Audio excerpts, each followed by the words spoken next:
Hello children, today we will do the best Christmas present in the world from Honeydew book grade 8 CBSE। अपनी इस chapter को शुरू करने से पहले कुछ बातें पढ़ते हैं। There are some dates or periods of time in the history of the world that are so significant that everyone knows and remembers them। बहुत सारे ऐसे डेट्स हैं, बहुत सारे ऐसे समय हैं हमारी हिस्ट्री में, पूरी दुनिया की हमारी हिस्ट्री जो है उसमें कुछ ऐसी इंपॉर्टेंट डेट्स हैं, ऐसे पीरियड्स हैं जिनकी इतनी इम्पोर्टेंस है या जितने वैल्यू रखते हैं कि हम हमेशा या तो उनके बारे में जानते हैं या फिर उनको हम याद रखते हैं। The story you will read mentions one such date and event. अब हम जो ये स्टोरी पढ़ने जा रहे हैं इसमें एक ऐसी ही डेट और एक इवेंट का जिक्र है। A war between the British and the Germans in 1914। ये जो स्टोरी है ये एक वॉर पर बेस्ड है जो कि ब्रिटिश और जर्मन्स के बीच में हुआ था 1914 में। Can you guess which war it was?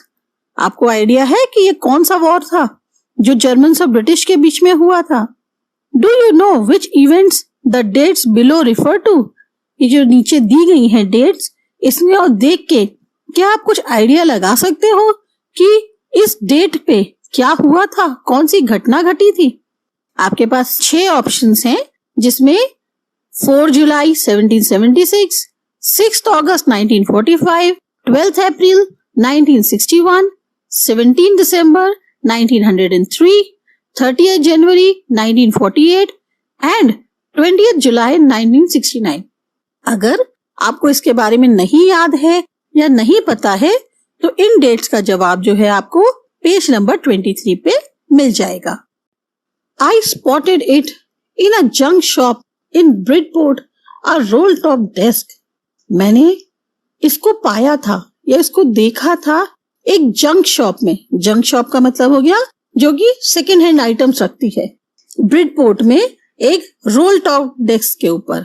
Role top desk मतलब एक ऐसी डेस्क या राइटिंग टेबल जिसके ऊपर एक कर्व्ड फ्लेक्सिबल डोर होता है जिसमें से आप अंदर से सामान निकाल सकते हो और साथ ही साथ वहां पे रखकर लिख भी सकते हो। The man said it was early 19th century and oak. I had wanted one, but they were far too expensive। अब जो आदमी थे वहां पे उन्होंने बोला ये अर्ली 19th century का है और ये ओक का बना हुआ है। मैं उसको लेना चाहता था उसमें से एक, पर वो बहुत एक्सपेंसिव थी। This one was in a bad condition, the roll top in several pieces, one leg clumsily mended, scorch marks all down one side। अब ये जो था ये थोड़ा बुरी हालत में था। जो उसका कवर था उसके भी कई टुकड़े हो रखे थे। एक लेग जो था वो भी जोड़ा गया था, उसके ऊपर स्क्रैच के मार्क्स बहुत सारे पड़े हुए थे एक side. It was going for very little money. पर इसकी इसी वजह से वैल्यू या इसके पैसे बहुत कम थे। I thought I could restore it. मैंने सोचा क्यों ना इसी को ही ले लिया जाए। It would be a risk, a challenge, but I had to have it. ये मेरे लिए एक रिस्क भी था, एक चैलेंज भी था, पर क्या करें, मुझे यही लेना था। I paid the man and brought it back to my work room at the back of the garage. मैंने उस आदमी को पैसे पे किए और फिर उसको अपने वर्क रूम में ले आया जो कि गैराज के पीछे था। I began work on it on Christmas Eve. और फिर मैंने उस पर काम शुरू कर दिया क्रिसमस ईव से। I removed the roll top completely and pulled out the drawers. मैंने जो उसका रोल टॉप था उसको निकाल दिया और साथ ही साथ सारी ड्रॉर्स भी हटा दी। The veneer had lifted almost everywhere. It looked like water damage to me. उसके ऊपर की जो प्लाई थी, जो उसके ऊपर विनियर कवर लगा हुआ था, वो जगह जगह से उखड़ रहा था। ऐसा लग रहा था जैसे पानी से उसका ज्यादा नुकसान हुआ है। Both fire and water had clearly taken their toll on this desk. ऐसा लग रहा था इस डेस्क के ऊपर खूब आग भी लगी है और साथ ही साथ पानी भी बहुत ज्यादा इसके ऊपर डाला गया है। The last drawer was stuck fast. अब जो आखिरी वाली ड्रॉर थी वो थोड़ी सी अटक रही थी। I tried all I could ease it out gently. मैंने बहुत कोशिश करी कि मैं उसको धीरे से किसी तरह बाहर निकाल लूं. In the end, I used brute force. पर जब मैं उसको नहीं निकाल पाया तो फिर मैंने उसको जोर से खींचा. I struck it sharply with the side of my fist, and the drawer flew open to reveal a shallow space underneath, a secret drawer. और जब मैंने उसको जोर से खोला तो मेरी जो फिस्ट होती है यानी मुट्ठी जो होती है उससे मैंने दम लगा के जोर से खींचा तो ड्रॉअर एकदम से बाहर निकल आई. पर मैंने क्या देखा, उसके ड्रॉअर के अंदर भी एक छोटा सा और ड्रॉअर था जिसको हम कह सकते हैं secret drawer. There was something in there, और उस ड्रॉअर के अंदर कुछ था. I reached in and took out a small black tin box.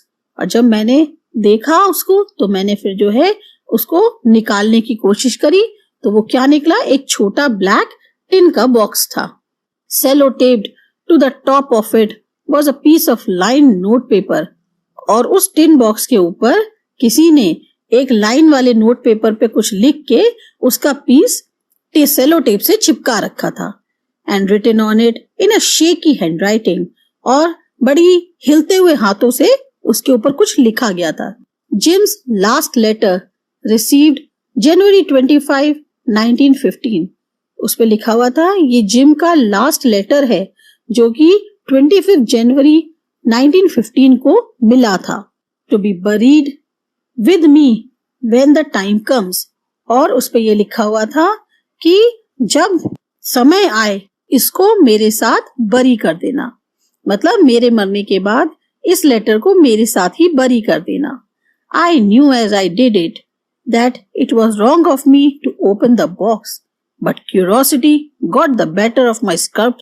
अब मुझे पता था कि ये मैं गलत काम कर रहा हूँ कि अगर मैं उस बॉक्स को खोल के देखता हूँ, पर मेरी क्यूरोसिटी इतनी ज्यादा बढ़ गई थी कि उसके अंदर क्या लिखा हुआ है. मैंने जो है उस बॉक्स को खोलने की कोशिश करी. इट यूजुअली डज, और ये होता भी है. अगर आपको कोई चीज अचानक से मिले तो आप उसको एक बार क्यूरियोसिटी के साथ कोशिश जरूर करोगे कि इसके अंदर है क्या. Inside the box there was an envelope. उस बॉक्स के अंदर जो है एक एनवेलप था.